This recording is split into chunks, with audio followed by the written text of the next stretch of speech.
recuerden que el tratamiento de cirugía siempre va a ser la elección para el paciente con colelitiasis. Entonces, la terapia número uno que siempre se tiene que ofrecer al paciente es la cirugía. Recuerden que el estudio de imagen es el que va a estar midiendo, en este caso, al, en el ultrasonido, en el estudio de imagen o la tomografía, va a medir el tamaño del hito, ¿no? Y ahí te va a decir de qué tamaño es, si es menor de 1 centímetro o es mayor de 1 centímetro, ¿no? Entonces, los litos que sean pequeñitos, que sean menor de 1 centímetro, pues son los que van a requerir tratamiento, en este caso, expectante, ¿no? Bueno, vamos a esperarlos y a ver si evolucionan y a ver si le damos tratamiento, en este caso tratamiento médico, ¿no? Que es básicamente los dos que les mencioné.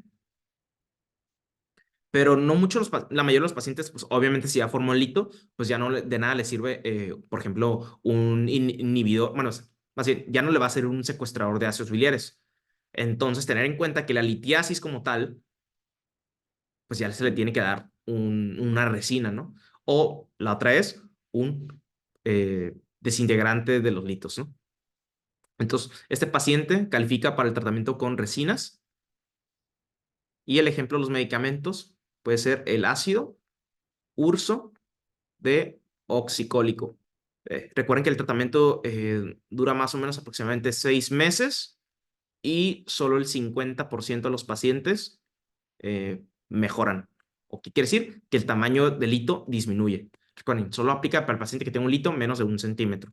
Y por ejemplo, la imagen que les pongo acá, hablamos aquí a nivel del colédoco. Por ejemplo, ese es un paciente donde ya no se observa la vesícula biliar, ese es un paciente post-colecistectomía. Vean cómo llama la atención la dilatación del colédoco. Este no es el intestino, se confundan. Es el conducto colédoco. Vean que el conducto colédoco está dilatado. Y, pues obviamente, es un paciente posoperado y este paciente tiene que dar seguimiento, ¿sí? Se le sigue más o menos por un año, regresa a nosotros a la consulta y le vamos a hacer estudios de imagen. ¿Para qué? Para ver que no esté aquí localizado. Recuerden que el paciente ya no tiene vesícula, ahora está aquí el lito, ¿sí? Entonces el paciente que tuvo antecedentes de un lito, pues va a tener riesgo de desarrollar otro lito, ¿sí? ¿Por qué? Porque esto realmente se previene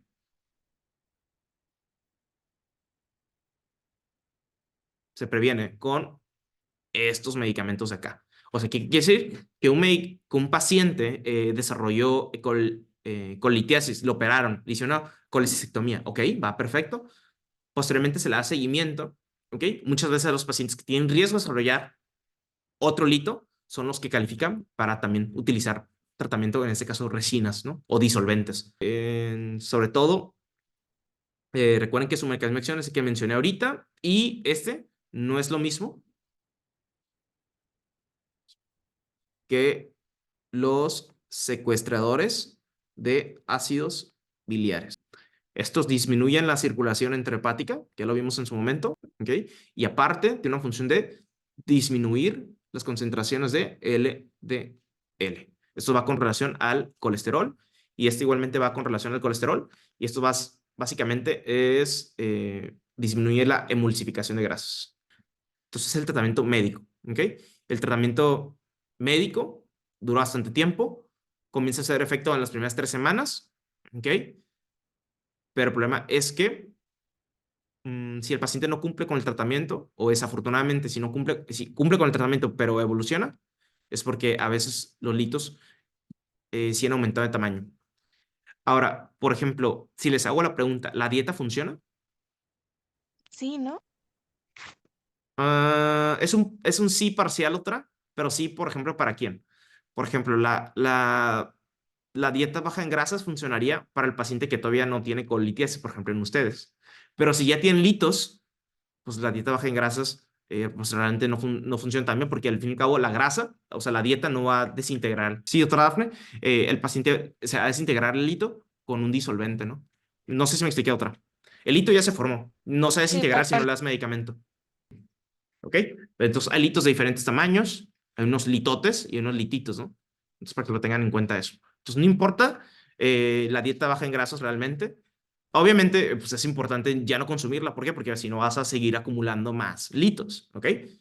Entonces es un sí parcial, pero ¿quién funciona? pues el paciente que tenga, en este caso, bueno, tiene que ser clara la pregunta. ¿Funciona para disminuir el tamaño del lito o para disolver el lito? No, no funciona. No, no funciona. Ok. ¿Funciona para prevenir litiasis? Sí, sí funciona. Pero si ya tiene litiasis, ya no funciona. ¿Sale? Entonces, pues, los secuestradores de ácidos biliares, antes de unos descansos les comenté, pues solo aplica para el paciente que tiene hiperlipidemia y la otra es que tenga colestasis, pero colestasis funcional, ¿ok? Y los disolventes, o en este caso las resinas, el ácido ursoxicólico solo funciona para los pacientes que tengan litos, pero litos pequeños todavía. Y siempre y cuando la vesícula sea funcional. Recuerden el término funcional. Bien.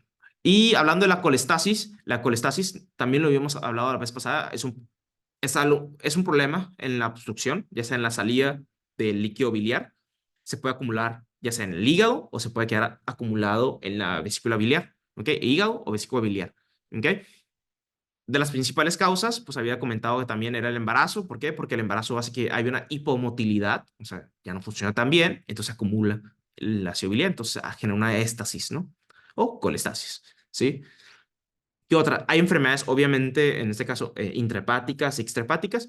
Una intrahepática podría ser una colangitis esclerosante, que es una enfermedad autoinmune, que el cuerpo se ataca a sí mismo, pero ataca al hígado a sí mismo, ¿no? ¿Ok? Enfermedades autoinmunes, obviamente, se asocia a otras, por ejemplo, psoriasis, dermatitis atópica, etcétera, ¿no? Fármacos, en este caso los opioides también. Los opioides son predisponentes a que el paciente desarrolle colestasis. En niveles altos de bilis, o sea, que viene acumulada la bilirrubina, se acumula y en los pacientes se generan mucha comezón, o sea, mucho prurito. Cuando se acumula mucha bilis, el cuerpo libera mucha histamina. Y recuerden que la histamina pues te genera prurito. Entonces, para que tengan en cuenta eso, los pacientes con colestasis, muchas veces los pacientes cirróticos tienen prurito, refieren que tienen comezón. ¿Ok? No es una alergia, sí, no es una alergia, sino es con relación a la bilirrubina. Presentan prurito persistente y muchas veces ya los pacientes para que mejoren, pues se les realiza un trasplante de hígado, ¿no? Tiene baja respuesta a antihistamínicos para que tengan en cuenta eso. Entonces, siempre un paciente que tiene colestasis, falla hepática, puede llegar a presentar, en este caso, prurito. Es un buen dato, ¿eh? O sea, es de las pocas patologías de gastro que tienen prurito, para que tengan en cuenta eso. ¿Sí? Tratamiento número uno, si trae colestasis, colestiramina. Pero ¿cuándo no hay que darlo? Pues cuando el paciente tiene la vesícula todo calcificada, si la colestasis está completa, pues el paciente no va a mejorar. ¿Sale? Ahí está la tomografía y vean cómo está dilatado la vía biliar, ¿no? Vean, aquí está súper grandotota la vía biliar, ¿no? Entonces, para que tengan en cuenta eso. Pues, el tratamiento médico, evitar la cristalización. Hay que diluir, hay que disolver el colesterol con la bilis, ¿ok? En este caso con el ácido ursoxicólico. La dosis esa, no me interesa que se la aprendan, pero sí quieren saber que el tratamiento dura, ¿ok? Después de los 6 meses, pues hay una probabilidad de que el paciente mejore o no mejore, ¿no? Recuerden, 6 meses, lo más importante. Al menos el paciente que tratarse por durante 6 meses. O sea, ¿qué pasa si el paciente utilizó el medicamento por 3 meses, 4 meses? Pues no va a ser tan efectivo como el paciente que duró 6 meses con el tratamiento, ¿no? Y a veces es indeterminado, ¿ok? Qué bueno que el paciente ya no le crezca calito y siga chiquito, ¿ok? Pero eh, si no creció de tamaño y el medicamento mantuvo al paciente que no desarrollara una colelitiasis o que tuviera que hacer calificación para una colecistectomía, pues a veces el tratamiento dura de forma intermitente. Como se pueden dar cuenta, aquí también les ponen como hasta los 18 meses, ¿no? Ese Medscape. Probablemente ustedes le han escuchado, no sé si ustedes ya en el hospital llegaron a ver un cuadro de colelitiasis o un cólico biliar. Es muy común que algunos médicos receten, en este caso, antiinflamatorios. Realmente no se ha reportado algún estudio nuevo. Cochrane es una plataforma donde se reportan estudios tipo sistemáticos, que son los más picudos, ¿no? Los mejores estudios con relación a si vamos a dar un tratamiento o no. Y la última actualización fue en el 2016, y en el 2016 encontraron que hay una baja respuesta con relación a que si el paciente tiene dolor, tiene un cólico biliar, le es diclofenaco o AINE inyectado o tomado, que el paciente mejore. Entonces, lo que ellos refieren mejor, ¿sabes qué? Hacer una colecistectomía mejor. Si tiene síntomas, hazle una colecistectomía. Así que en el examen, pues no se van a equivocar y le den un AINE a un paciente cuando el paciente califica para una cirugía. ¿Qué más? Y pues obviamente los pacientes que desarrollan coleocolitiasis, ¿no? O sea, ojo doctores, Cuando los pacientes desarrollan colelitiasis, significa que el hito está aquí acumulado. Si hay colecistitis, hay colangitis, hay coleocolitiasis o hay pancreatitis, el paciente se le agrega otro síntoma. O sea, aparte del cólico biliar, están ictéricos los pacientes, ¿no? Para que lo tengan eso en cuenta. ¿Ok? Como se pueden dar cuenta, yo no he hablado mucho de la ictericia. ¿Por qué? Porque no todas las veces tenemos patrones colestásicos, sino que la mayoría de las veces el hito está chiquito y no ocasiona un problema. ¿Sí? Y entonces está acumulado el hito en una parte del cuerpo que no sea, en este caso, por ejemplo, en la vesícula biliar, los pacientes califican para un estudio que se conoce como CEPRE. Probablemente ya lo vieron con el doctor. Y es básicamente este, es un estudio invasivo, es un estudio que tiene un plus, aparte de hacer el diagnóstico, es tratamiento, te quita el hito, ¿no? Si el hito es chiquito y todavía sigue en la vía común, insertar un cáter pequeño y lo sacan de ahí, ¿ok? ¿Y qué otra cosa? Pues nada más. Nada más que este estudio es súper peligroso con relación a que tiene una complicación y la complicación sí es alta, por eso también tiene que ser un experto el que lo realice. Eh, Perforación. Te puede perforar ya sea, en este caso, la vía biliar, el intestino o el páncreas. Eso es lo más peligroso de ese estudio, ¿ok? Para que lo tengan en cuenta. Súper bueno ese estudio porque aparte de hacer diagnóstico, hace tratamiento, pero el riesgo, el que siempre preguntan los exámenes, es perforación. La colangitis puede haber dos presentaciones, la triada de Charcot o la pentada de Raynaud, ¿ok? La triada de Charcot es el paciente tiene fiebre, tiene una infección, claro, ¿ok? El hito puede estar obstruido aquí en esta zona y se empieza a acumular mucho moco. Entonces va a haber un incremento o un sobrecrecimiento bacteriano que está causando un problema, ¿no? Entonces va a tener dolor en el cuadrante derecho, claro, superior. Va a tener ictericia, ¿por qué? Porque va a tener un patrón colestásico, ¿ok? Y la otra es la pentada de Raynaud. La pentada de Raynaud es agregada a la triada de Charcot, pero con hipotensión, o sea, el paciente chocado y con alteración del estado mental, ¿no? ¿Ok? Y para hacer el diagnóstico de colangitis o para valorarlo, pues se utilizan los criterios de Tokio desde el 2018, que pronto ya lo vieron con su doctor. ¿Ok? Obviamente, si el paciente está infectado, pues el tratamiento va completamente antibiótico. Pero el tratamiento aquí es completamente quirúrgico. ¿Por qué? Porque tenemos que acceder ahí, bueno, el cirujano accede y tiene que succionarle toda la pus que está acumulada. ¿Ok? Los pacientes van a mejorar obviamente con que le quites el problema, ¿no? Si el hito está ocasionando una colangitis, pues hay que quitárselo, ¿no? Sí, pues ahí se amerita directamente cirugía. ¿Qué más? Pues nada más, el paciente puede morir por choque séptico y es una patología muy a tener en cuenta, ¿sí? Y son los criterios de Tokio que ya lo vieron con el doctor probablemente, ¿sí? Vean aquí que incluye ictericia, ¿no? Claro que la ictericia solo ocurre en el patrón colestásico, ¿sí? No todos los pacientes desarrollan patrón colestásico, ¿sí? Que es el problema de la obstrucción. Y de los laboratorios, obviamente, lo que más nos interesa aquí son ALP, que es la fosfatasa-sacarina, y la GGT, ¿no? AST no nos interesa y ALT porque no es un daño intrahepático, sino es un daño extrahepático, ¿no?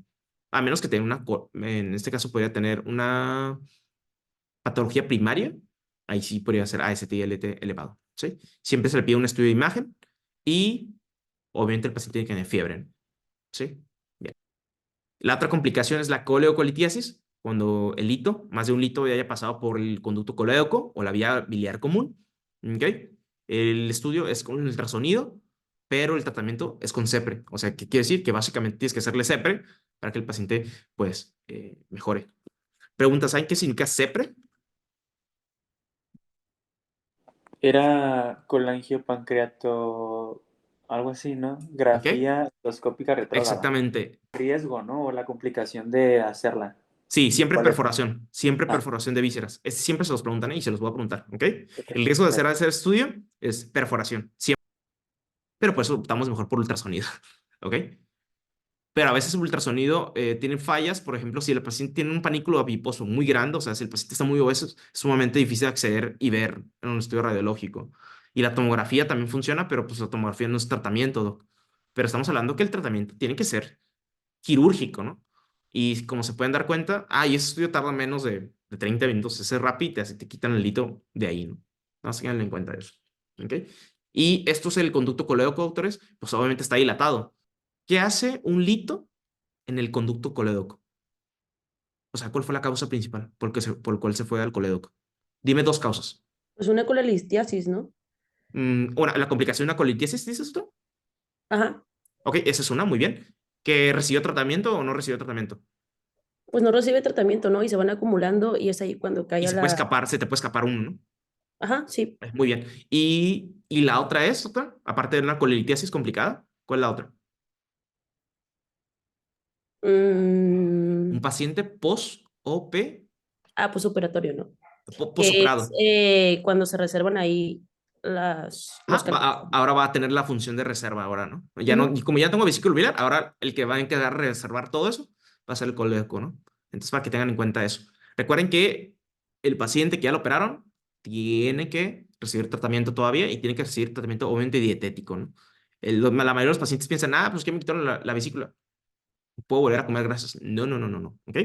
Entonces, siempre he recomendado darle seguimiento a los 12 meses posterior, Gabriel. Si tú quieres ser cirujano y vas a operar muchas coles, vas a operar muchísimo. De, a la semana vas a operar como unos 4 o 5 más de seguro, probablemente, ¿no? La incidencia es baja, ¿ok? Hay que tener en cuenta que es baja, pero igual hay que tenerlo en cuenta. La incidencia es baja, pero igual hay que tenerlo en cuenta que va a poder llegar a pasar esto, ¿no? Una formación de litos en el coledoco, ¿ok? Y una baja ingesta de grasas, pues obviamente va a disminuir la formación de litos, pero la recurrencia no tiene nada que ver ahí, ¿no? No aplica para cálculos, recuerden, ¿ok? Ese es el conducto de coledoco dilatado, ¿ok? Vean aquí el hito, ha de medir más de un centímetro y el paciente pues obviamente va a requerir de la CEPRE, ¿ok? De la colangiopancreatografía, ¿ok? Que dijo el doctor Brian. ¿Ok? ¿Y cuáles son de las complicaciones que hay en la colecistectomía o post-colecistectomía? Porque no le mencioné cuáles de las complicaciones. De las complicaciones son diarrea. Hay un cuadro clínico, un síndrome que se le conoce como por diarrea post-colecistectomía. O sea, ¿qué quiere decir? Que, por ejemplo, vean aquí. ¿Por qué el paciente va a tener diarrea? ¿Por qué creen que va a tener diarrea? Y torrea.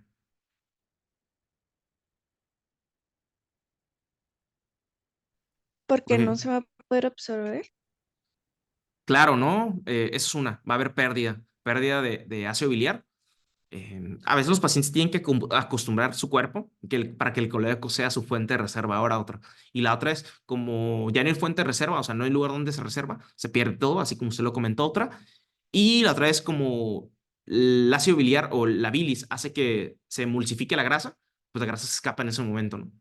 Muy bien, doctora Dafne. Entonces, los pacientes tengan en cuenta eso, ¿eh? Los pacientes del 2 al 60% de los casos sí presentan eso, ¿eh? O sea, es alto, Gabriel. Si tú vas a operar a tus pacientes, va a ser alto que los pacientes presenten diarrea, ¿ok? Post-colecistectomía, de diarrea. ¿Qué le recomendarías al paciente entonces para que no tuviera diarrea llena de grasa? Que no coma grasas. Sí, claro, ¿no? ¿Ok? El tiempo va a ser más o menos entre meses. ¿Por qué, doc? Porque si sale ahorita de una cirugía y empieza a comer una hamburguesa y va al In-N-Out y lo acaban de operar, solamente va a tener diarrea, ¿no? ¿Y por qué habrá sido? Porque tu cuerpo va a producir de más bilis porque no lo guarda. Sí, se pierde todo, ¿no? Y esta es la última complicación, doctores, la pancreatitis. La pancreatitis cuando se vaya directamente a la ámpula de Vater, ¿ok? Cuando se vaya a la ámpula de Vater y obstruya esa zona, pues las enzimas hepáticas no van perdón, las enzimas de la páncreas no van a salir, se van a acumular en el páncreas, entonces lo van a destruir, ¿ok? Le van a hacer lisis al páncreas, ¿no? Entonces le hace pancreatitis, ¿sí? Es para que te lo tengan en cuenta eso. Y obviamente los pacientes que tienen una pancreatitis, pero complicada, son que ya saben cuáles son los criterios, bueno, ya saben cuál es la escala que se utiliza, la escala de Baltasar, ¿ok? Obviamente son escalas para ver mortalidad del paciente, y el paciente que tenga una pancreatitis aguda va a referir un dolor epigástrico, va a tener náuseas, vómito, va a tener una hemorragia retroperitoneal. ¿Por qué? Porque el páncreas es un órgano retroperitoneal, ¿ok? ¿Y cómo lo puedes observar? Buscando equimosis, ¿ok? Buscar que no tenga sangrado en el flanco y tampoco sangrado en la región periumbilical. Por ejemplo, así, ¿ok? Es el signo de Cullen-Turner, ¿ok? El signo de Gray-Turner. Por ejemplo, Estrella, doctora, ¿qué te llama la atención de este paciente a este paciente acá? ¿Qué te llama la atención? Los dos pacientes tienen equimosis periumbilical y a nivel de flanco. ¿Pero qué les llama la atención, doctora Edna? Más ictérico que otro, ¿no? Sí, claro, ¿no? Este está ictérico, ¿ok? Y este no. ¿Cuál creen que tenga patrón colestásico? ¿Este o este? El otro, ese. ese tren importante cholestésico, muy bien. Así es. Bueno, entonces acabamos el tema de la vesícula biliar.